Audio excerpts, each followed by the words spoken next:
Chapter 16, All Rise. We like to call Miss Flannery's legal guardian, Oliver Reed, to the stand. The jury looks up with interest. Your heart pounds. You didn't see this curveball coming. Play it cool. You sit back and rest your chin on your knuckles, watching Martin with curious interest. His lips pinch with annoyance at your lack of reaction. Request granted.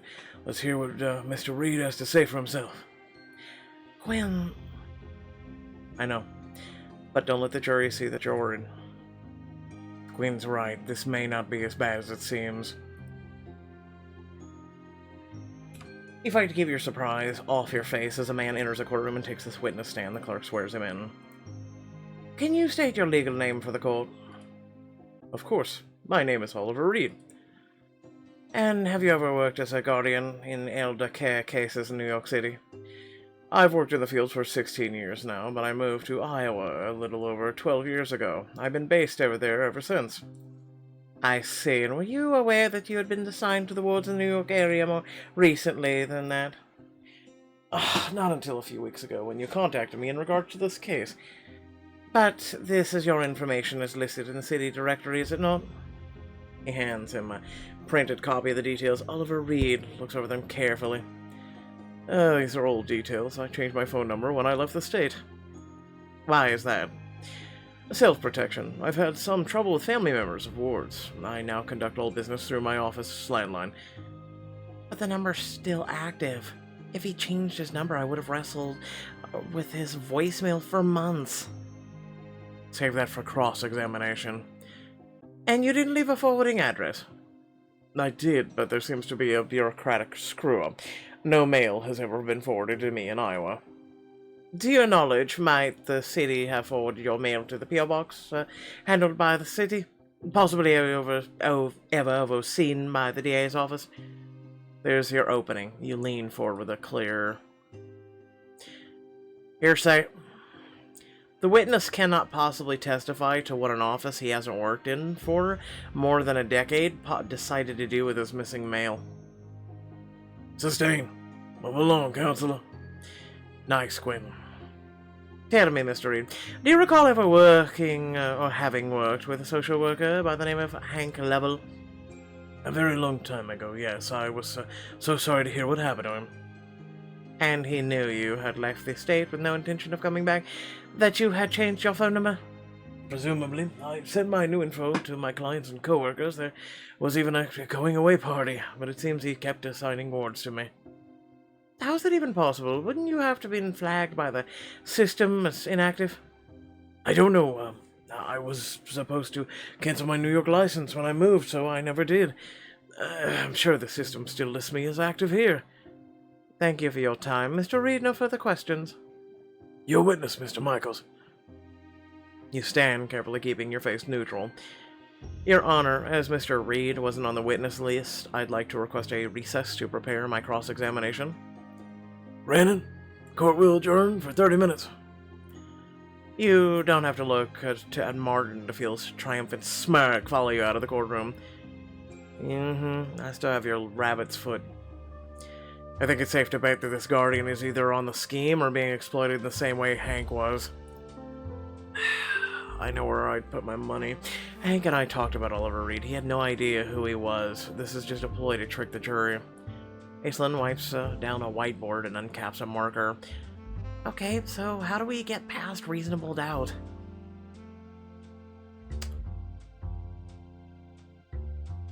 We need to prove that Oliver's lying. No, we need to concentrate on pinning the scheme irrefutably on Calvin. But we couldn't find anything tying Calvin directly to any of the shell companies Koenig told us about. He's covered his tracks too well. Which Martin will use to support his case, which puts us back at square one. Not necessarily. Something in today's testimonies is niggling at me. What? What the hell word is that? Like, okay, whatever. Something to Google later. We need to re-examine the evidence. Let's start with what we know about how the conservatorship scheme operates. We know that it starts with orderlies at the hospital. and they identify ideal victims and pass their cases on to the city for assessment, flagging the ADAs. The ADAs ensure all their cases went to Hank, a social worker they knew was overworked and underpaid, the perfect patsy.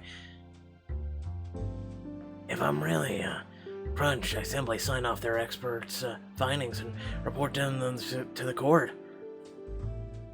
Hank's cases went before Judge Ritter, who assigned the wards to Green Gardens Nursing Home and the guardianship of Oliver Reed, who, a guy sitting in the courtroom aside, was a front for the ADAs to siphon off the ward's assets. I didn't even get a phone call, just a notice from Queen's Liquidation this morning that the house was on the market. We have the donation records to Calvin's campaign in the ward's name, but this still doesn't tie the scheme directly to him. We're missing something. What is it? What link in the chain ties the whole thing to Colby? You study the flow chart and then suddenly you see it. I'm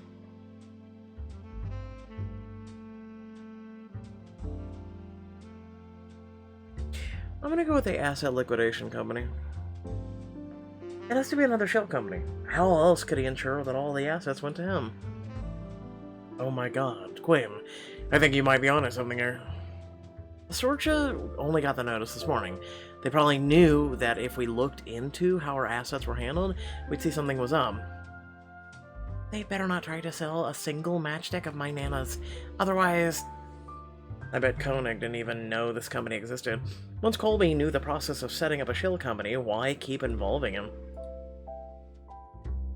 Let's hope he got sloppy without Koenig's oversight. We have just under 20 minutes to find anything that connects it to Calvin. Ash. I can't make any promises, but I'll do my best. She pulls out her laptop and gets to work. Minutes tick by too quickly as Aislinn tuts and clicks her tongue in annoyance. 8 minutes, Ash. 1 second, I think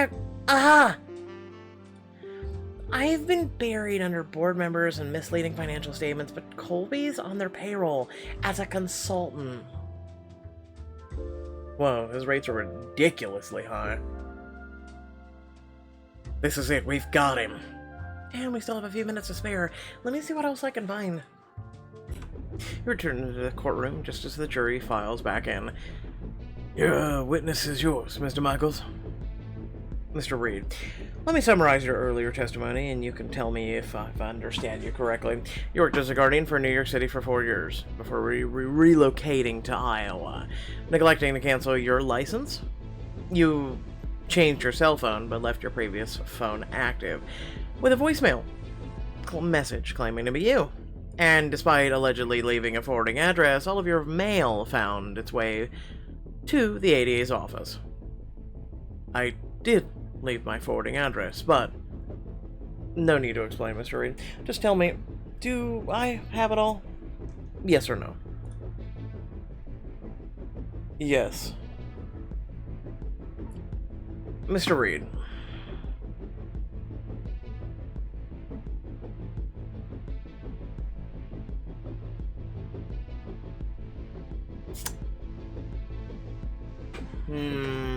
I don't want to say, how does it feel to know you were involved in the scheme from the start? Because he may be just a patsy, just like Hank.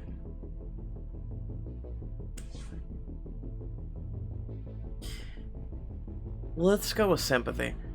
How does it feel knowing harm has been done in your name? Your Martin snicker behind you. It feels awful. My job is to support people who struggle, to support themselves, not to exploit them.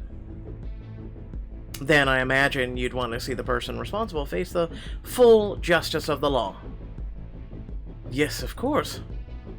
No further questions for this witness, Your Honor. In that case, Your Honor, the defense rests. Not so fast, Martin. Your Honor, we'd like to call Calvin Colby to the stand. Objection! Opposing counsel has already rested their case, based on the previously supplied witness list. If the defense is going to change their approach this wildly, we need to be able to prove it too.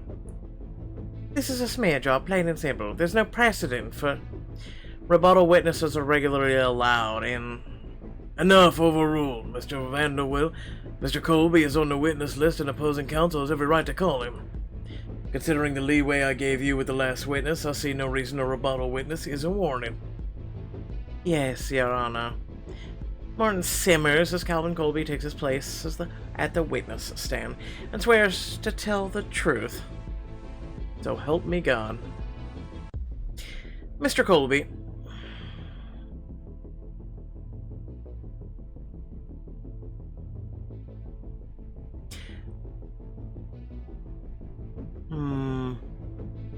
You've never made it a secret of your political ambitions, have you? Is there a crime in dreaming of a bright future for myself and my city? Not at all, but it does make me wonder what lengths you'd go to see that dream fulfilled. Objection, speculation? No, I'm happy to answer. All day I've been listening to you try and paint me as some kind of man I'm used to putting behind bars, but I'd never step outside the law in my pursuit of a job title. It would defeat the purpose of my running. I want to clear this city of corruption, and we're on the same side, Mr. Michaels. He's played straight into your hands.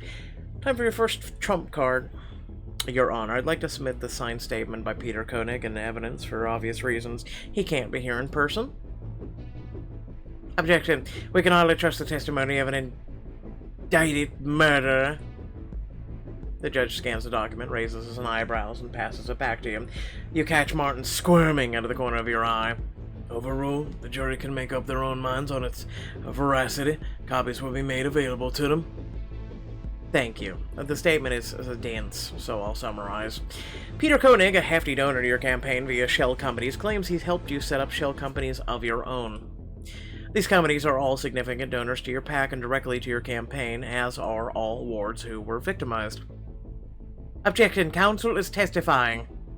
Overruled. I think we're all interested to hear what Mr. Colby's response to these allegations. You see a flash of irritation pass over Colby's face, but it settles into an expression of gentle pity. Peter Koenig was a donor before his conviction, it's true, but many leading business people have supported my campaign. The companies listed here, the names all ring a bell, presumably because of their donations, but I have nothing to do with them. And the ward's donations, is that a coincidence? Well, it seems like likely that whoever is running that terrible scheme has vested interest in my winning the race. Maybe they thought I'd be grateful. Or maybe they were setting me up. Either way, now that I'm aware, I'll have every last one of those donations refunded. You pause for a moment, letting him play up his innocence to the jury before going for the kill. Mr. Colby, what can you tell me about the company used to liquidate the assets seized in conservatorship scheme? Objection, foundation, relevance. I can keep going if you want. Mr. Michaels, where are you going with this?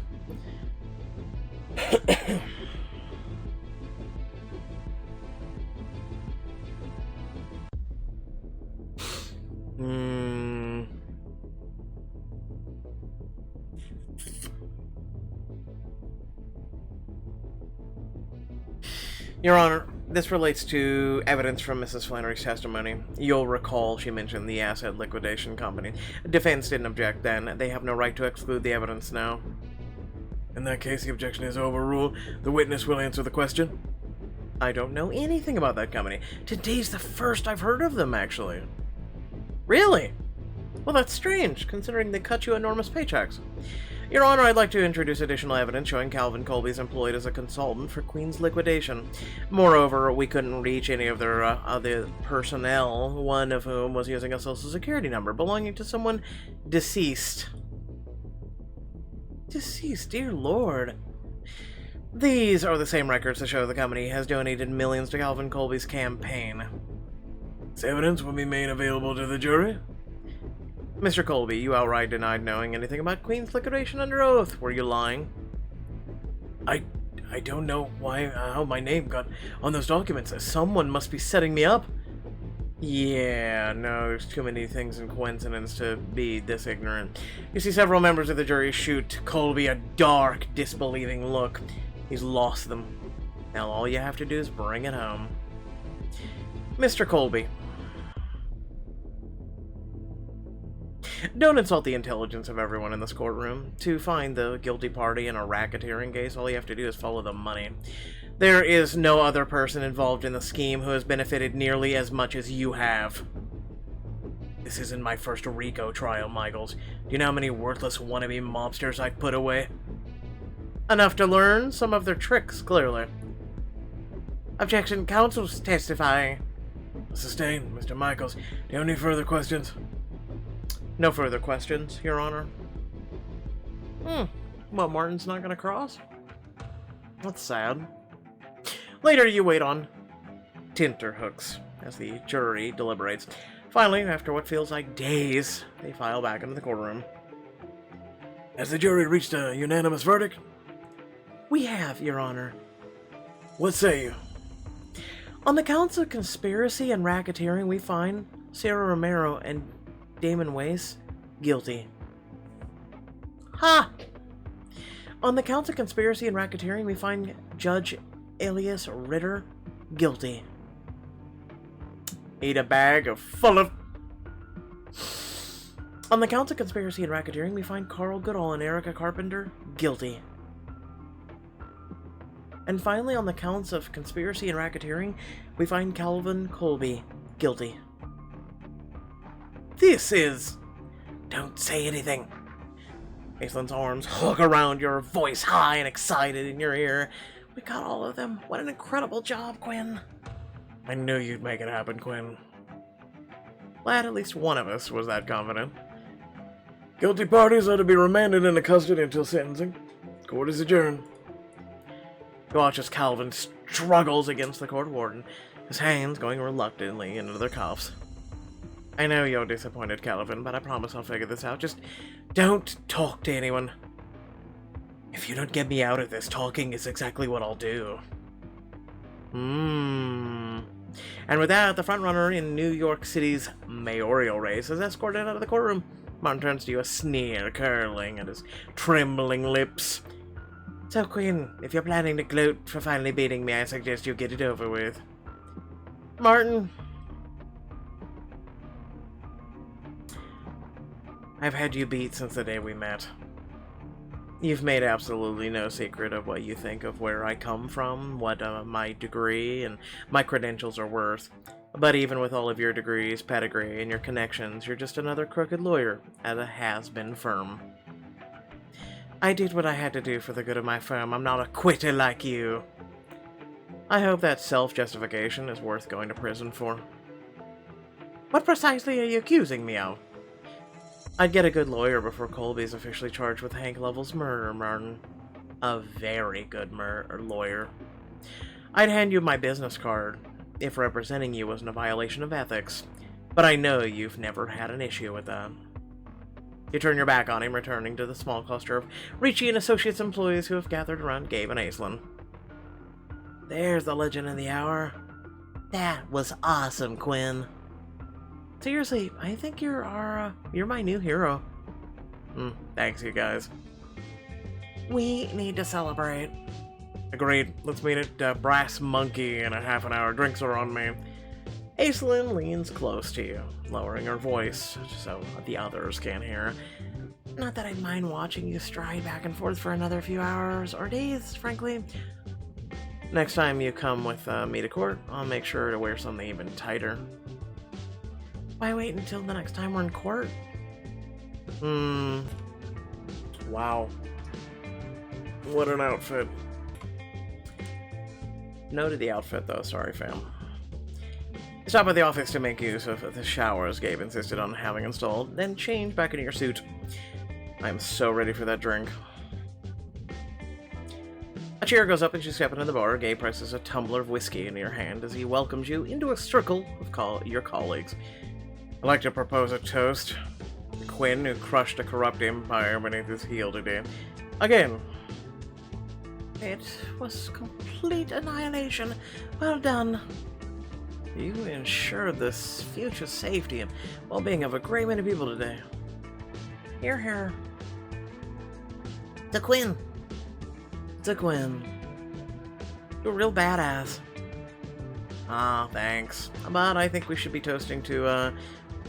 Ricci and Associates. We all worked tirelessly on this case. We won it together. I couldn't agree more. To the firm. It's an honor to work with every one of you. You chime your glasses against theirs and drink as one. Now, go have fun. I have some business I need to take care of. Oh, fun doesn't apply to you, huh? Business is fun for me, Quinn. You laugh as he walks purposely to the bar and takes a seat beside Jacqueline. He gives him a curious, measured look. I'd better not intrude on that. Lena downs another shot and pats you on the back, turning towards the exit. I ought to dip too. Your takedown of Calvin Colby makes me want to work harder on my own casework of my own. You're going to the office now? You know we're not competitors anymore, right? I will always be your competitor, so if you'll excuse me, I need to find some corruption to unravel. That's if you left any for the rest of us. You look around the bar at your friends, colleagues, as they disperse, spotting a few other familiar faces at the bar. Let's go with Bao and Gigi. You find both of them standing at a table, a row of shots between them. Hey Gwen, gonna join us for our victory shots? Didn't we already drink to my victory? There's no limit on how many times we can celebrate a win. Bottoms up. You laugh and take a shot, downing it in unison with Gigi and Bao. So, what's on your agenda next? You've taken out a CEO, a former DA, got a senator in your sights, maybe a former president? Hey, how about a current one? You laugh and shake your head. I don't know. What else is higher than a president? The universe. First, I'm going to make sure Colby goes down for murder, as well as racketeering, and then we'll see. The future's full of possibilities. Here. She raises another shot. You and Bao laugh and join her. I should talk to another drink. Can I have some coffee, please? That'd be great. Reggie and Linda. You spot Reggie and Linda laughing together in a booth. You head over, catching the tail end of the conversation. No. Sadie got caught by the security guard. Eli hid his bear, wrinkled behind in shrubbery, and let Sadie do all the talking. Yeah, it's all coming back to me now. Sorry, Sadie and Eli did what? McGraw burned through a partner retreat to Cabo. How long ago, Reggie? Must have been nearly a decade back. It was all-inclusive. Sadie and Eli partook a little too deeply at the bar. One of our old partners convinced them to streak through the golf course.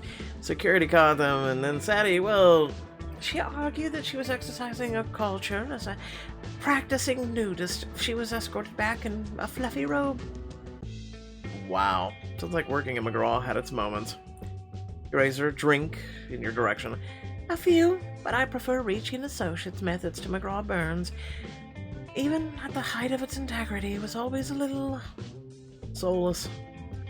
Nothing so sentimental. It was performative. The good we did always motivated by how it could benefit us.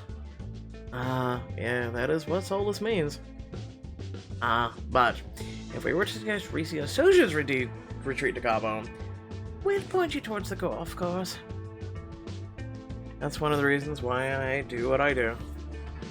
I try not to make this soulless content like everyone else. Yeah, along with everything else I do.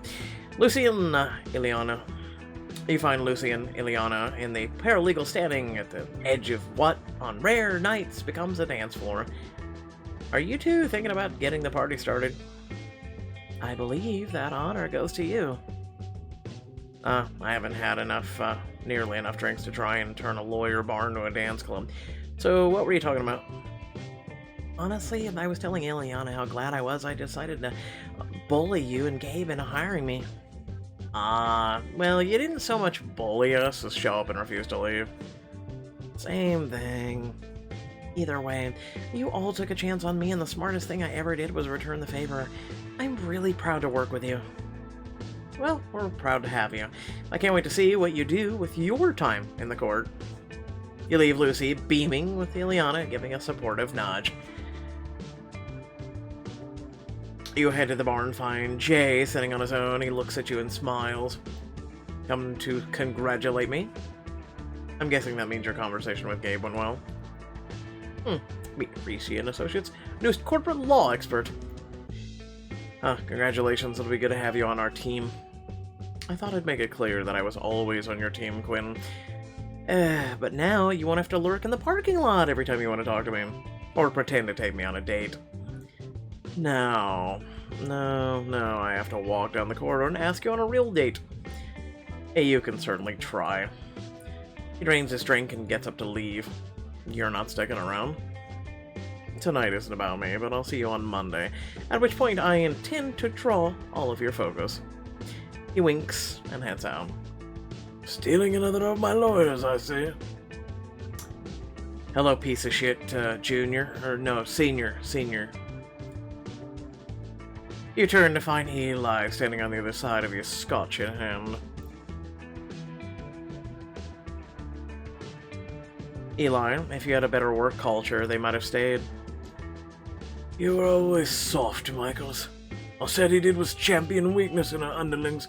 First with Gabe, then you, and that Tanaka girl. You know, for someone who says they champion weakness, I sure seem to be beating the shit out of you. The trio of weaklings just put your star client behind bars. He rolls his eyes and knocks back his drink. Enjoy the moment of success while it lasts, Michaels. All too soon you'll be the dinosaur. A dinosaur who believes the law can be used for more than just making my own life better. He shakes his head and walks away. You let him go unbothered by the insults from a man you haven't respected.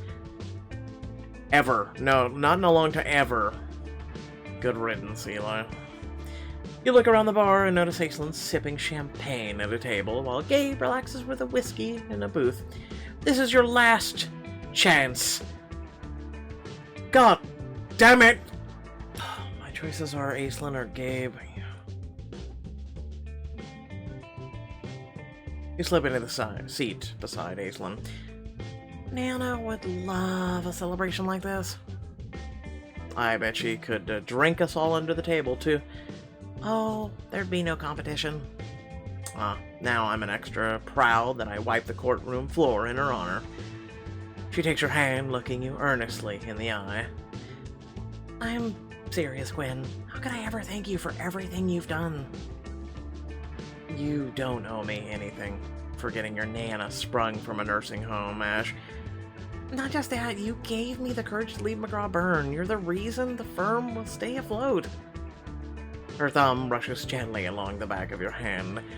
How can I repay you? Oh, we're doing that? Wiggle, wiggle, wiggle. Just short and sweet. Just take me home, Alabama. You think you'd be down for a little, bit of a hike, maybe? That's how all the best excursions with you start. It's true. She takes your hand and pulls you towards the door.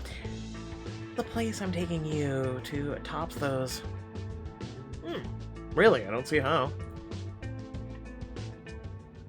The Brooklyn Bridge, but that's pretty public. How?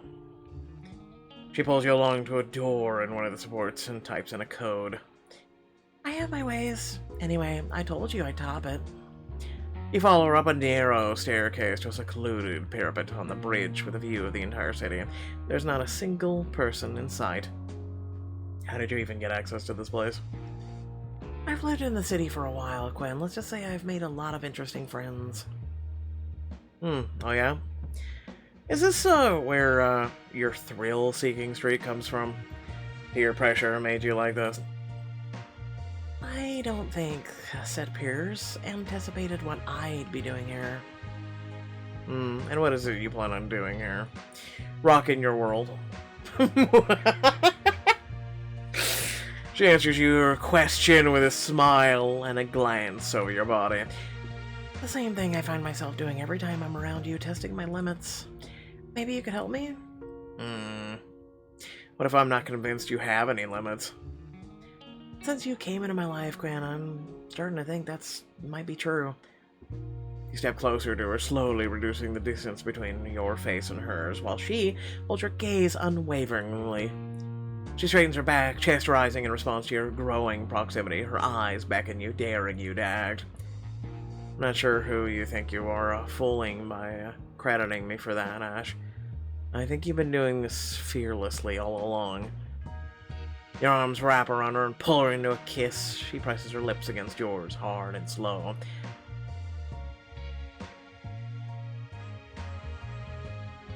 You grab her waist and press her back against the railing. She lets out a gasp, followed by a moan, while you kiss behind her ear. The heat of her body against you combats the ice-cold breeze against your face. The bustling city below melts into a haze as your lust grows. I see why you love this view. I love being the view. She hikes her dress up enough to wrap a leg around your waist. You can't bring yourself to care whether the honking you hear from the street is directed at you. I want the whole city to know I'm yours. You continue to kiss, biting her bottom lip while she rolls her hips against you, spurred on by the sights, sounds, and chilly wind of the city. We might need to remove some layers. Her lips collide against yours with renewed fervor as her hands claw at your clothes. The heat of her touch combats the cold wind against your increasingly exposed skin. You feel her tongue dance in your mouth while you feverishly pull off her shirt and fumble with her waistband, desperate to feel her bare skin against yours. We did the thingy. You think we could just hang here a little longer just like this? I'm certainly not in a hurry. Her fingers absent-mindedly dance along your bare skin while she studies your face. There's something I'd like to tell you, Quinn. Something I've wanted to say for a while now. On the off chance that you haven't already deduced this, I love you. Quinn, I'm so deeply, profoundly, scarily in love with you. I have been for some time, and it's not going away. I hope that's okay with you. Aislinn, I love you too. Genuine surprise flashes across her face. You love me back? Why are people ever surprised when someone says this back to them?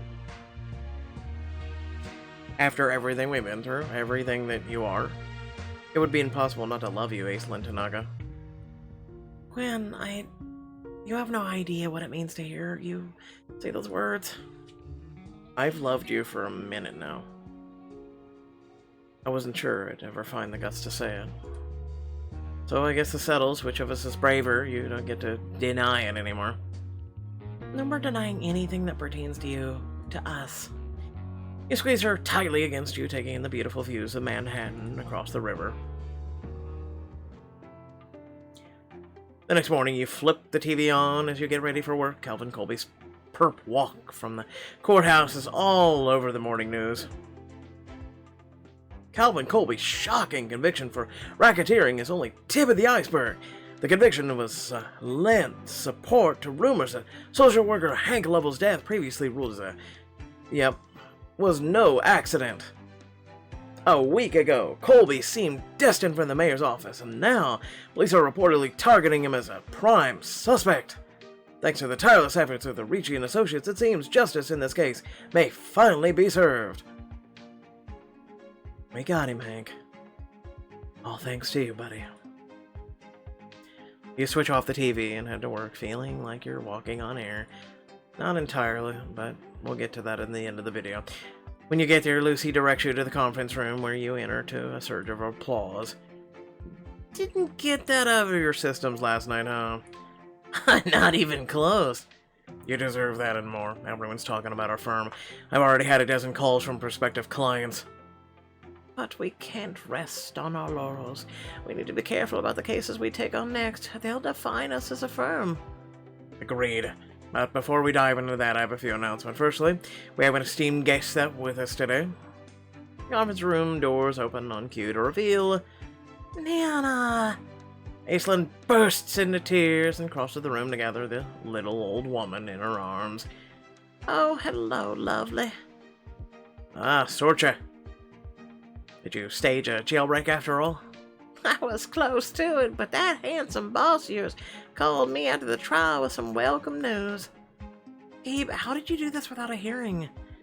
I convinced our judge that Sorcha's testimony was evidence enough that she was of sound mind. He overturned the conservatorship at once.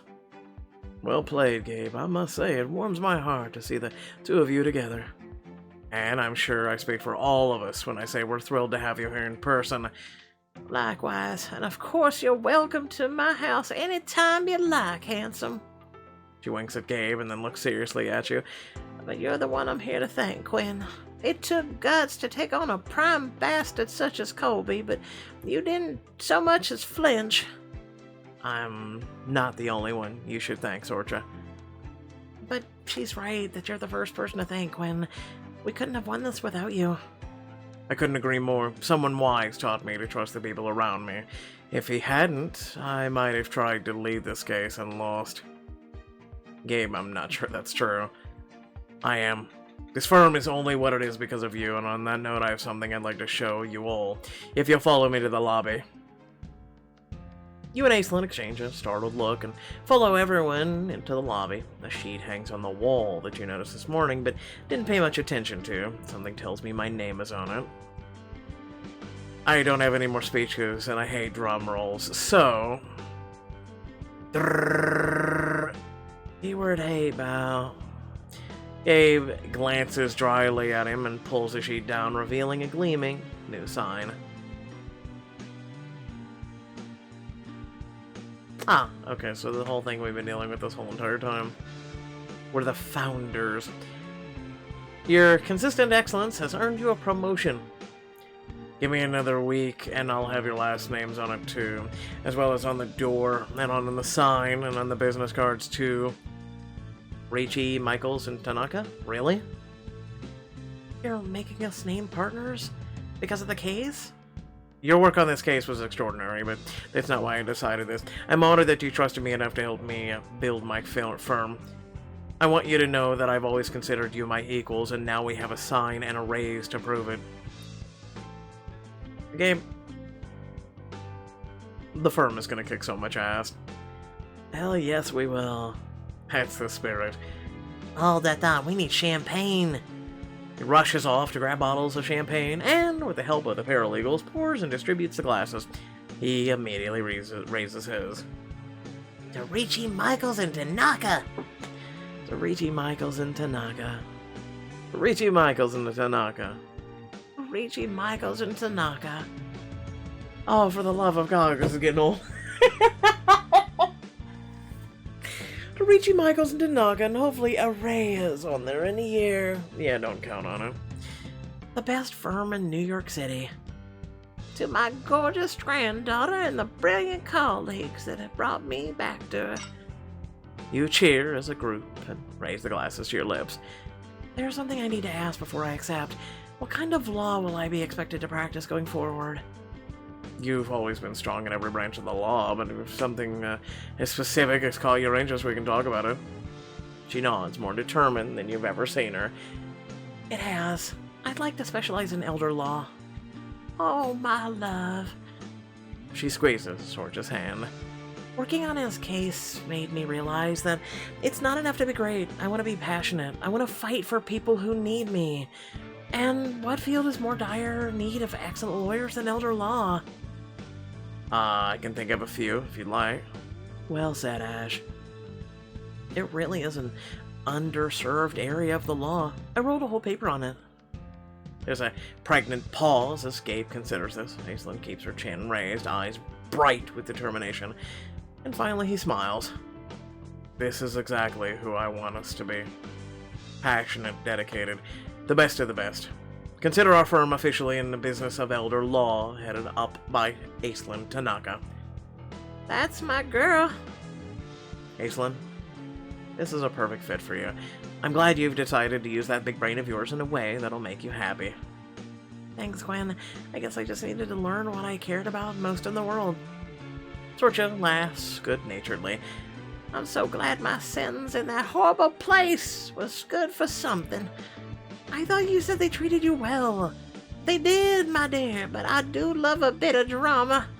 Everyone starts chattering pleasantly until a paralegal peeks her head in. If you're finished with this, the phones haven't stopped ringing. We need backup out here. I'll give you a hand with that. We all will, everyone. Back to your post and start scheduling some meetings. Gigi grins at you as everyone begins to filter out. Congrats again, you two. Huh, you're next, you know. Sorcha wraps you and Aislinn in a hug. I'll leave you to it then. Ah, plenty to do at home? Oh, sod home. I'm going to the pub. She gives you a cheeky little wave and heads out. Aislinn laughs, waving her off, with a promise to visit her later. After a productive day, you and Aislinn are heading out of the door when you find Gabe standing in the hall. Aislinn, Quinn, follow me. Ah, you don't have any more surprises for us, do you? Just one, but I promise it's good. Gabe leads you to the elevator, taking you to the building's rooftop. The spectacular view of the city is framed by healthy potted trees. I didn't realize we had a roof. Most buildings have roofs, Quinn.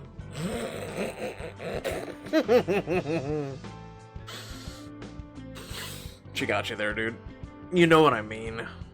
The best thing I learned from McGrawburn is that all good firms need a quiet place for partners to escape to. Welcome to your first perk. It's gorgeous. I'll leave you two to enjoy it. Gabe grins and heads back into the elevator. Aislinn laughs as the door closes. You think he knows something? He is a perceptive man after all. You wrap your arms around Aislinn. She sighs happily, leaning against you as you enjoy the view. I'm really glad you convinced me to bet everything on this place. I'm really glad that you trusted me. And now the future is ours to build together. You brush your lips against her cheek and look at the city. You don't know what tomorrow will bring, but you know, without a doubt, that you can handle it. What a journey. You should be proud. From the entire Laws of Attraction team, thank you for playing. And thank you for writing a pretty decent book. I guess that's it. Ah, that sucks, doesn't it? But let's get into it.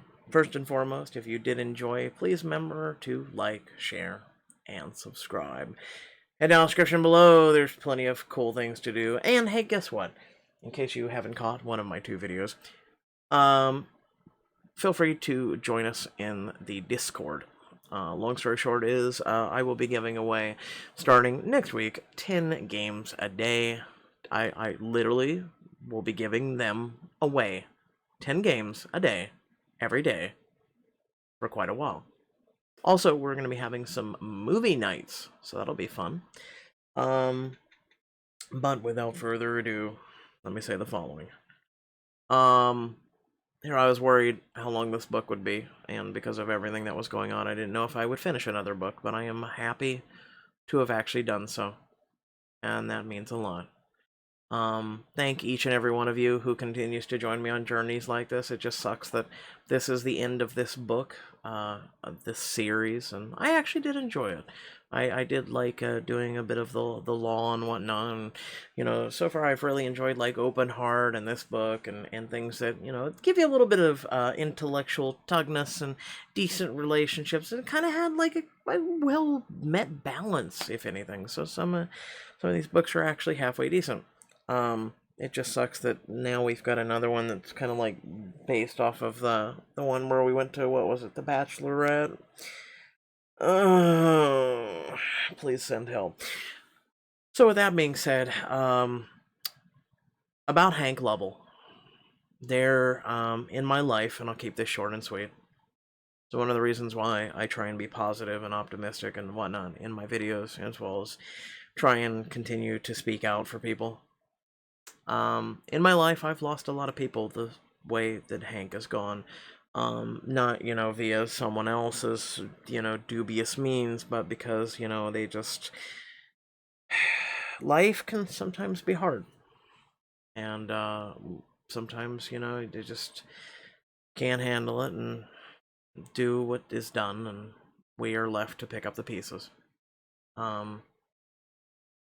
Lost a person just a couple months ago that was near and dear to my heart. Lost a friend before that. I've lost quite a few, actually, and I have to say that I've seen the Grim Reaper more times than I care to count, and all around me. And, you know, here I'm just down to a handful of people left in my life. Love each other. Cherish one another. Live each day like it's your last. Seriously. Go out there and make someone else's day a bright one, and it'll help make your day even brighter. And you never know, you may make a difference in someone's life. I know I wish I could have done more for the people that I've lost through their means. And maybe they'd still be here. Maybe if I just did a little bit more. But with that being said, I at least continue to live on and try and live on for them, and keep their memory warm in my heart. So, yeah, that's all you can really do when, unfortunately, people are taken from you too soon. So, with that being said, I wish there was more good done in this world. Aislinn, you know, talking about, you know, wanting to work in elder law. There's a lot of other people who are without voices, right? At least Sorcha had a voice. In this world, there are people kind of like my two brothers who are born without a voice. And there have to be people in this world that watch out for them, that protect them. And unfortunately, every single day, every hour, there are people who are being taken advantage of, that are being hurt, that don't have voices. And we really need to step it up for those of us who can talk, that can think rationally, that can protect others. We really, really, really need to continue doing such a thing, because what kind of world are we leaving behind? What kind of people are we letting be in charge? And what kind of people are we letting down? Really, truly. You know, people who have special needs, people who, like I said, don't have a voice. They're some of the biggest taken advantage of ones right now in the world. And I'd be glad to prove it to you at any time, because it's something I've talked about for quite some time. But without further ado, thank you all for watching. Thank you all for indulging me by talking at the end of this video. I'll catch y'all, hopefully, in the next video. Peace out.